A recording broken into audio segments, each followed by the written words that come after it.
In every social situation, in every workplace, in every community, there's a clear divide. Some people naturally gravitate toward the spotlight. They share freely, speak up readily, enjoy being seen and heard.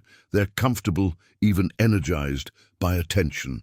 But then there are others who instinctively pull back, who guard their privacy carefully, who feel uncomfortable when attention turns their way. They're not being difficult or antisocial. They simply have a fundamentally different relationship with visibility and privacy. So why do some people prefer privacy while others actively seek attention? What creates this profound difference in how we relate to being seen? Is it just personality, or is something deeper happening psychologically? And what can Carl Jung, the pioneering psychologist who revolutionized our understanding of human personality types, teach us about why we have such different needs for privacy versus attention? To understand this, we need to start with Jung's foundational insight about the direction of psychic energy. When Jung introduced the concepts of introversion and extraversion, he was describing more than social preferences. He was describing fundamental orientations of life energy itself. Extroverts, Jung explained, direct their psychic energy outward, toward people, objects, and external events. They're energized by interaction with the outer world. Their sense of vitality comes from external engagement. When an extrovert receives attention, it feels natural, even nourishing. The attention confirms their existence, validates their presence in the outer world where their energy naturally flows. Attention is essentially food for the extrovert, providing external stimulation and feedback that their orientation requires. But introverts direct their psychic energy inward, toward thoughts, feelings, and internal experience. They're energized by engagement with their own consciousness. Their sense of vitality comes from internal reflection and depth. When an introvert receives attention, particularly unwanted attention, it feels like an invasion, a drain, a demand that pulls energy outward when it naturally wants to flow inward. People who prefer privacy are almost always introverts in Jung's technical sense. Their preference for privacy isn't shyness or fear, though those might be present. It's a fundamental orientation toward inner life that makes external attention feel uncomfortable, unnatural, and energetically costly. Meanwhile, people who seek attention are often extroverts, whose orientation toward outer life makes attention feel rewarding, energizing, and psychologically necessary. Jung would say, neither orientation is better.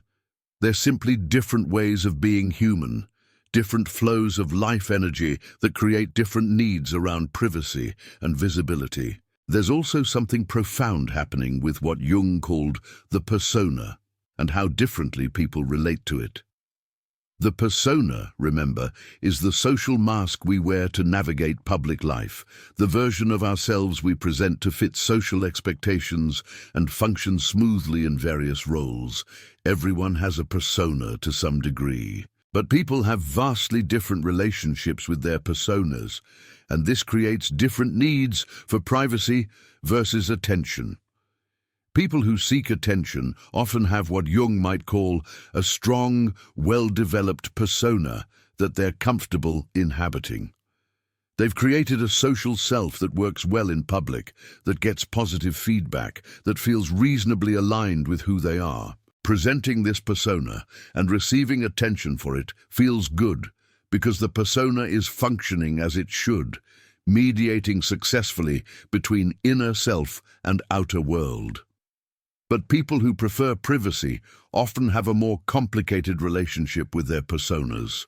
Perhaps their persona feels false, disconnected from their authentic self. Perhaps they struggle to construct a persona that feels genuine. Perhaps they're acutely aware of the gap between their persona and their actual inner experience, and this awareness makes public performance uncomfortable. For these individuals, attention directed at their persona feels hollow or even violating because they know the persona isn't really them. They prefer privacy because privacy is where they can drop the persona and exist as their authentic, unpretformed selves. Jung would understand this privacy preference as a sign of consciousness about the persona self-distinction, an awareness that what's visible publicly isn't the totality of who you are. There's also something crucial about what Jung called psychological boundaries and how they differ between people. Jung understood that healthy individuals have clear boundaries between self and other, but that the permeability of these boundaries varies considerably. Some people have what we might call thick boundaries. They have a strong sense of where they end and others begin. They're not easily influenced by others' emotions or opinions. They maintain clear distinction between their inner world and the outer world. For these individuals, attention from others can feel like boundary violation, an unwanted intrusion into their psychological space. They prefer privacy because privacy maintains the boundary integrity they need to feel psychologically safe. But other people have thinner boundaries. They're more fluid in their sense of self, more open to others' influence, more oriented toward connection and merger. For these individuals, attention feels less like violation and more like connection. It doesn't threaten their boundaries because their boundaries are naturally more permeable. People who prefer privacy often have thicker psychological boundaries that make them more sensitive to intrusion, while people who seek attention often have thinner boundaries that make them more comfortable with the permeability that attention creates. Jung would see both boundary styles as valid, serving different psychological needs and reflecting different personality structures. Let's also consider what Jung understood about the shadow and its role in privacy versus attention-seeking. The shadow contains everything about ourselves we don't want to acknowledge. Everyone has shadow material, but people manage it differently. People who seek attention sometimes use visibility as a way of managing their shadow. They present an idealized version of themselves, showing only positive qualities while keeping shadow material hidden. The attention they receive for their positive presentation helps them maintain the repression of their shadow. But this strategy has costs. It requires constant energy to maintain the split between shown light and hidden darkness. People who prefer privacy often have a different relationship with their shadow. They might be more conscious of their shadow, more aware of their own darkness and complexity. This awareness makes public performance uncomfortable because they know that any public presentation will be partial, showing only selected aspects while hiding others. They prefer privacy because privacy is where they can be whole, acknowledging both light and shadow without needing to perform only the acceptable parts. Or alternatively, they might have shadow material that feels particularly shameful or unacceptable, and the fear of this shadow being seen drives their privacy preference.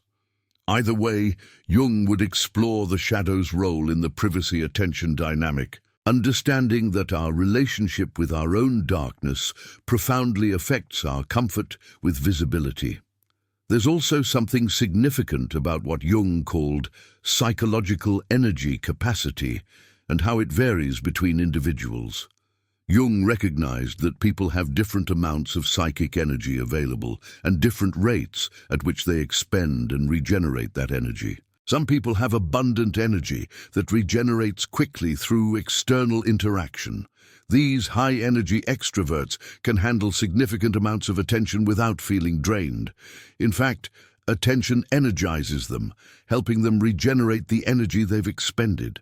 But other people have more limited energy reserves that regenerate slowly through solitude and internal focus. These lower-energy introverts find attention extremely draining. Every interaction, every moment of being seen, every response to others' interest consumes energy that takes significant time to restore. People who prefer privacy often have this energy profile. They're not being antisocial, they're managing finite resources carefully, avoiding attention because they know it will deplete them in ways that take days to recover from. People who seek attention often have abundant energy that actually increases with external engagement. Jung would never judge either profile as superior. He'd recognize them as constitutional differences that require different lifestyle strategies to maintain psychological health. Let's also consider what Jung understood about the self and ego, and how this distinction relates to privacy and attention needs. Jung distinguished between the ego, your conscious sense of identity, and the self, the deeper organizing center of your total being. The ego is often concerned with recognition, validation, and social position. The self is concerned with wholeness, authenticity, and alignment with your deepest nature. People who seek attention are often operating primarily from ego. The ego needs external confirmation, needs to be seen and recognized, needs to know it matters in the social world. This isn't pathological. It's a normal ego function, but it creates a strong drive toward visibility and attention.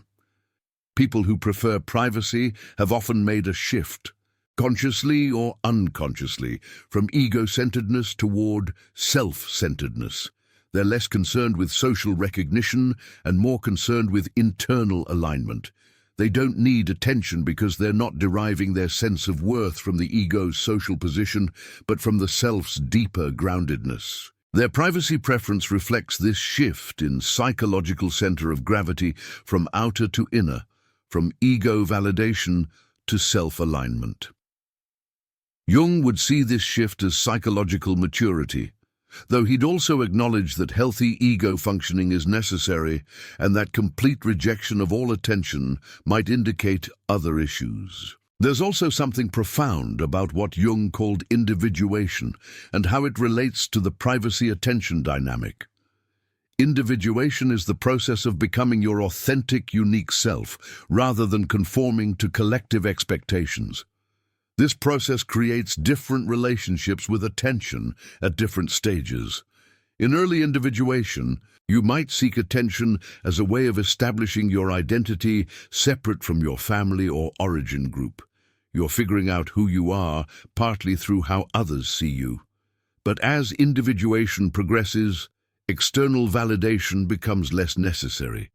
You develop internal authority, knowing yourself from within rather than through others' perceptions. At this stage, attention becomes less appealing and privacy becomes more important. You need space away from others' projections and expectations to hear your own authentic voice. People who prefer privacy are often further along in the individuation process. They've moved past the need for external definition and are cultivating relationship with their own depths. People who still actively seek attention might be at earlier stages, where external feedback is still psychologically necessary for identity formation. Jung would see both stages as valid and necessary parts of the developmental journey. Jung also understood something about what he called projection and how it affects our experience of attention. When people give you attention, they're not seeing you objectively. They're projecting their own unconscious material onto you, seeing in you what exists in themselves. When you're conscious of this projection dynamic, attention becomes complicated and often uncomfortable. You realize that the person looking at you isn't actually seeing you. They're seeing their own projections, their own hopes, fears, desires, or judgments. People who prefer privacy are often acutely aware of projection. They understand that attention doesn't mean being truly seen. It often means being misperceived, becoming a screen for others' unconscious material. This awareness makes attention feel hollow or even violating. They prefer privacy because, at least in private, they're not being subjected to constant misperception and projection. People who seek attention are often less conscious of projection dynamics. They experience attention more simply, as validation or recognition, without the complicating awareness that others aren't really seeing them accurately. Jung would work to increase consciousness about projection with both types, helping attention seekers understand they're not being seen as they imagine. and helping privacy seekers understand that some projection is inevitable in all human interaction. There's also something crucial about what Jung called the relationship with the collective and how it shapes privacy versus attention needs. Jung understood that humans exist in constant tension between individual and collective. The collective, the crowd, the mass of humanity, exerts powerful pressure toward conformity and participation. Some people are more comfortable with this collective immersion. They enjoy being part of the crowd, contributing to collective conversations, participating in mass movements. For these individuals, attention from the collective feels affirming, confirming their membership and value within the group. But other people feel oppressed by the collective. They experience its pressure as smothering, its expectations as violations of individuality, its attention as intrusive rather than affirming. These individuals need distance from the collective to maintain their sense of individual identity. People who prefer privacy are often those who need separation from collective pressure. They're not rejecting human connection. They're protecting their individuality from being absorbed into mass consciousness. Privacy is where they can exist as individuals rather than just as members of the collective. People who seek attention are often more comfortable with collective immersion, experiencing it as connection rather than oppression. Jung would explore each person's unique relationship with the collective, understanding that some need more distance than others to maintain psychological integrity. Let's also consider what Jung understood about psychological type and the thinking-feeling axis. Jung identified thinking and feeling as two fundamental functions of consciousness. Thinking types are primarily concerned with logic, analysis, and objective understanding. Feeling types are primarily concerned with values, relationships, and subjective meaning. This typological difference affects privacy versus attention needs significantly. Thinking types often prefer privacy because their primary function, thinking, doesn't require an audience. Thinking happens internally and is actually hindered by external attention that interrupts concentration. They're often puzzled by attention-seeking behavior because it doesn't serve their dominant function. Feeling types are more variable. Extraverted feeling types often seek attention because their function operates through connection with others. They need to express feelings outwardly and receive others' responses to feel psychologically complete. But introverted feeling types often prefer privacy because their feelings are so deeply personal that sharing them feels like a violation. Jung would analyze privacy versus attention needs through this typological lens, understanding that your dominant psychological function profoundly shapes what you need from your environment. There's also something profound about what Jung called the anima and animus, the inner contrasexual images we all carry. Jung believed that men carry an inner feminine image, the anima, and women carry an inner masculine image, the animus. These inner images profoundly affect how we relate to being seen and perceived. When your relationship with your inner anima or animus is troubled, visibility becomes complicated. You might fear that others will see the gap between your actual self and the idealized inner image you carry, or you might seek attention as a way of confirming that you match the inner ideal. People who prefer privacy often have complex relationships with their anima or animus that make being seen feel exposing. They're protecting themselves from the shame of not matching the ideal, or they're protecting the sacred inner image from being profaned by external comparison. People who seek attention might be trying to confirm that they embody their inner ideal, seeking external validation that they match the archetypal image they carry. Jung would work therapeutically with these inner figures, helping people develop more integrated relationships with their contrasexual images that don't depend on external validation or require protective privacy. There's also something significant about what Jung called compensation and how the psyche balances one-sided attitudes. Jung observed that the unconscious compensates for extreme conscious positions. If you're extremely extroverted consciously, your unconscious will produce introverted dreams and symptoms. If you're extremely attention-seeking, your psyche might eventually produce a compensatory need for privacy, and vice versa. People who strongly prefer privacy might be compensating for early experiences of too much visibility, perhaps growing up in environments where privacy was violated or where they were forced into unwanted attention. Their strong privacy need now is the psyche's attempt to balance earlier imbalance. Similarly, people who strongly seek attention might be compensating for early experiences of being ignored, unseen, or invalidated. Their attention-seeking is the psyche's attempt to get what was missing. Jung would explore what's being compensated, understanding that extreme positions in either direction often reveal earlier wounds or imbalances that the psyche is trying to heal. Let's also consider what Jung understood about authenticity and performance, and how this shapes privacy versus attention preferences. Jung valued authenticity, being genuinely yourself, rather than performing a role. But authenticity is complicated in social contexts where some performance is necessary. People who prefer privacy often have a low tolerance for performance. They find it exhausting, inauthentic, or morally problematic to present a curated version of themselves. They'd rather be private and authentic than public and performative. Privacy is where authenticity is possible for them.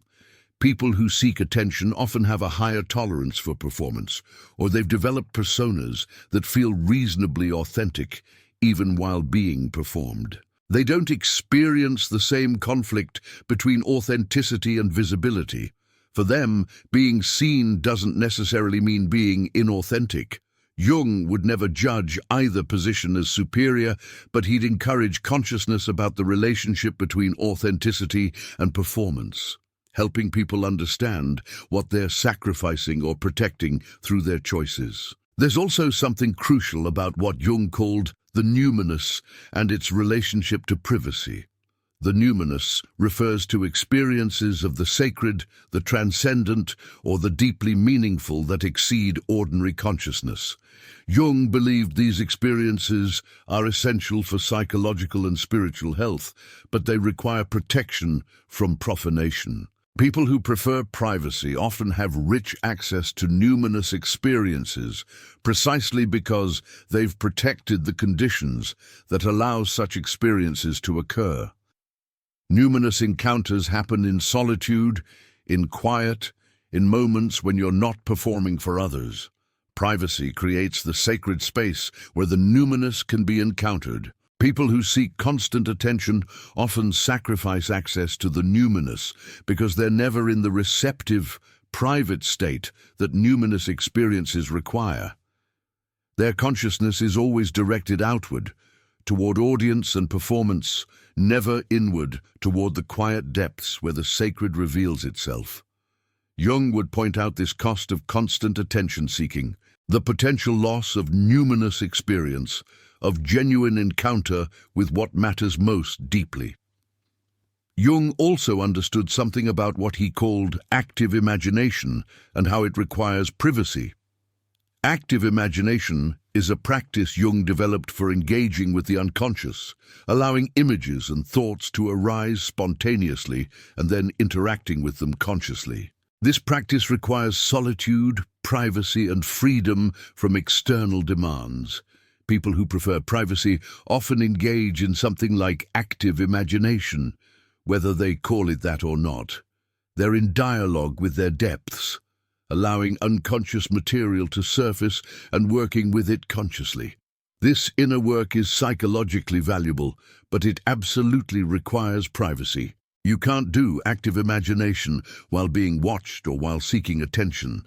People who constantly seek attention are essentially choosing to forego this kind of deep inner work. Their energy and attention are directed outward, leaving no space for the inward-focused practice that Jung considered essential for psychological development. Their attention-seeking might actually be preventing important inner work from happening. There's also something profound about what Jung called the relationship with time and how it affects privacy needs.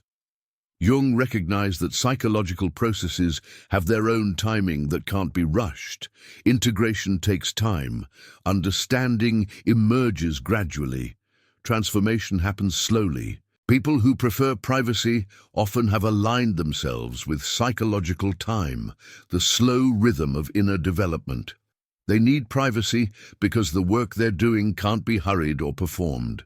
It unfolds according to its own organic timing, in the protected space of solitude.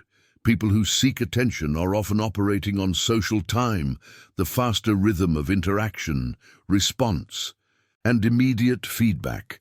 This timing serves certain purposes, but doesn't allow for the slow ripening that deep psychological work requires.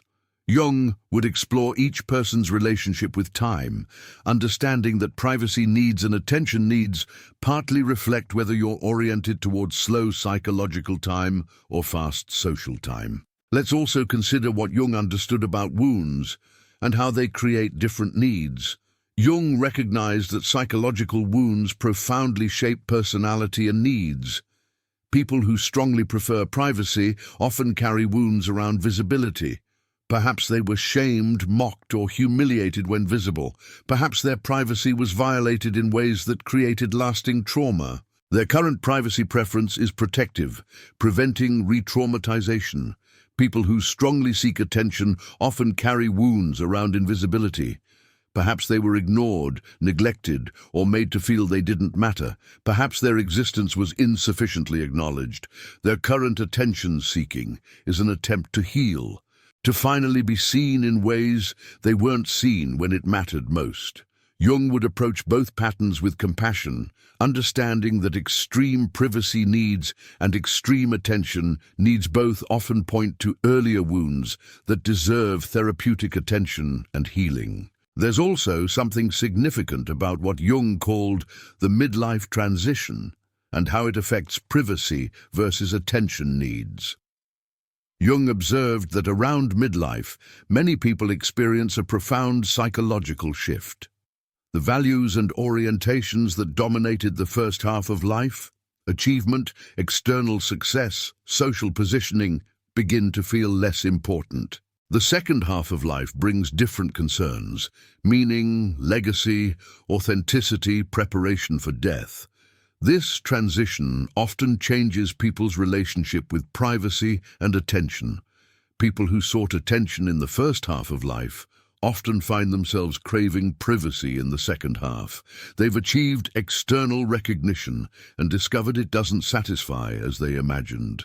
Now they want depth, solitude, time to reflect on what actually matters. Conversely, people who were extremely private in the first half might find themselves needing some visibility in the second half, wanting to share what they've learned, to contribute their wisdom, to leave a legacy. Jung would see these shifts as natural and healthy, signs that the psyche is reorienting towards second half of life concerns. Let's also consider what Jung understood about introversion and extraversion as complementary opposites in relationships. Jung recognized that introverts and extroverts often pair up in relationships, each drawn to what they lack. The privacy-preferring introvert is attracted to the attention-seeking extrovert's ease with visibility and social engagement. The attention-seeking extrovert is attracted to the privacy-preferring introvert's depth and mysterious inner life. These pairings can be enormously enriching, with each partner learning from and balancing the other's orientation. But they can also create conflict when needs clash. The introvert needs privacy that the extrovert experiences as rejection. The extrovert needs social engagement that the introvert experiences as draining. Jung would encourage consciousness about these typological differences in relationships, helping partners understand and respect each other's genuinely different needs rather than taking them personally or trying to change them. There's also something profound about what Jung called the wisdom of symptoms and how it applies to extreme privacy or attention needs. Jung believed that psychological symptoms aren't just problems to be eliminated. They're messages from the psyche, attempts at communication or self-healing. Extreme privacy preference might be a symptom with wisdom. Perhaps it's protecting you from environments that would be genuinely harmful. Perhaps it's creating space for important inner work. Perhaps it's compensating for earlier violations. The symptom deserves to be understood, not just eliminated. Similarly, extreme attention-seeking might be a symptom communicating unmet needs, early deprivation, or legitimate desires for recognition and connection. Jung would explore the wisdom of the symptom rather than immediately pathologizing it, understanding that what looks like a problem might actually be an attempted solution. Jung also understood something about what he called the religious function of the psyche and how it relates to privacy. By religious function, Jung didn't mean institutional religion, but the innate human need for connection with something transcendent, meaningful, or larger than ego. This religious function operates differently in different people. For some, it's satisfied through communal worship, through shared ritual, through public expression of faith. These individuals might seek attention as part of their religious expression, wanting to witness, to share, to express their connection publicly. But for others, the religious function requires privacy, solitude, and interior contemplation. Their connection with the transcendent happens in quiet, in withdrawal from the social world, in practices that require absolute privacy. People who strongly prefer privacy are often serving their religious function through their privacy, creating space for genuine encounter with what matters ultimately.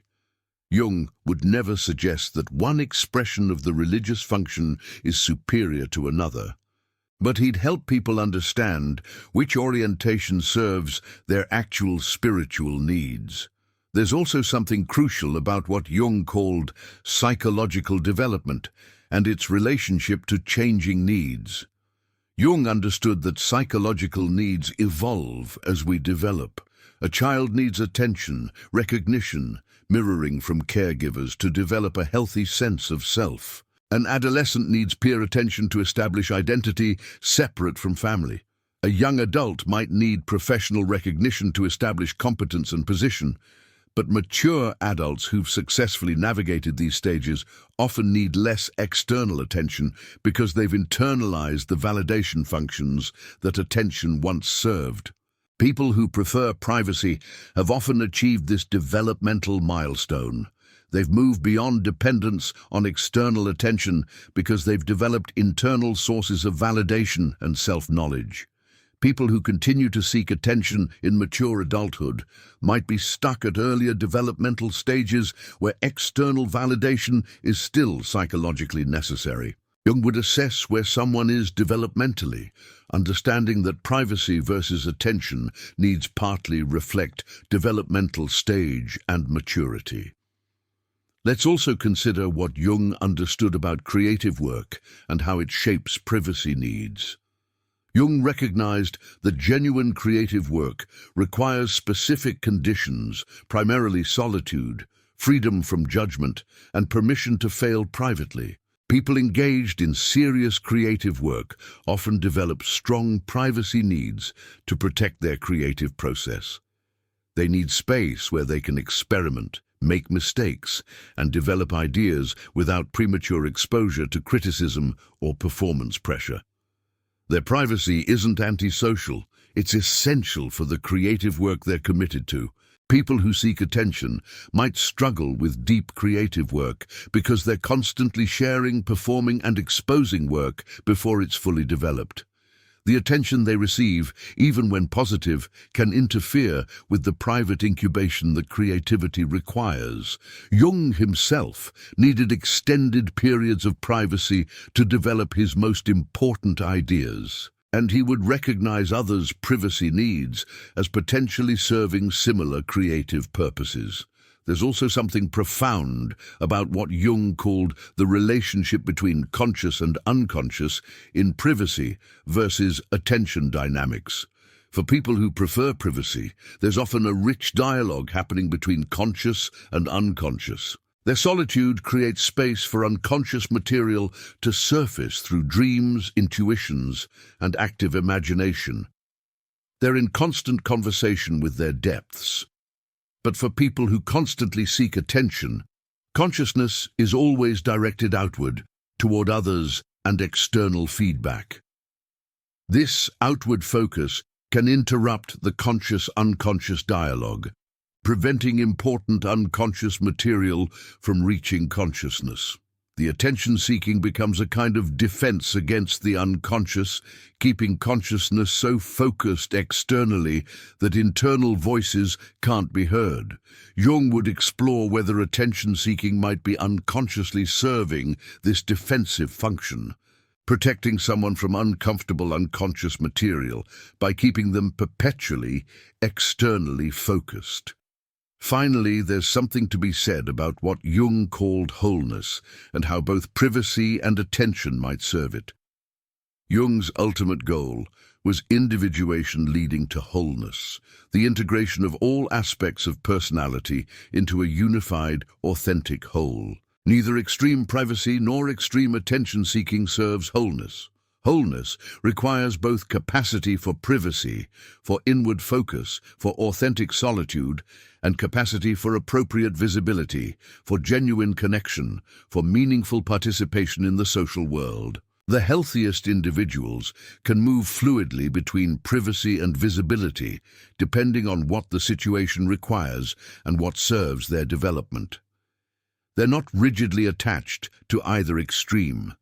They can be private when privacy serves them, and visible when visibility serves them. Jung would work to help both extremely private and extremely attention-seeking people develop the opposite capacity, not to eliminate their natural orientation, but to achieve the flexibility that wholeness requires. In the end, the difference between people who prefer privacy and those who seek attention reflects profound psychological differences in energy orientation, typological structure, developmental stage, woundedness, relationship with the collective, and countless other factors. Carl Jung would never reduce this difference to a single cause or judge either orientation as inherently superior. Instead, he'd encourage consciousness about your own needs, understanding of others' different needs, and gradual development toward the wholeness that includes capacity for both authentic privacy and appropriate visibility. The goal isn't to become what you're not, but to understand why you are what you are, to honor your genuine needs while also developing the flexibility to engage with life in all its dimensions, both the privacy where depth develops and the visibility where connection happens, both the solitude where you discover yourself and the social engagement where you share what you've discovered.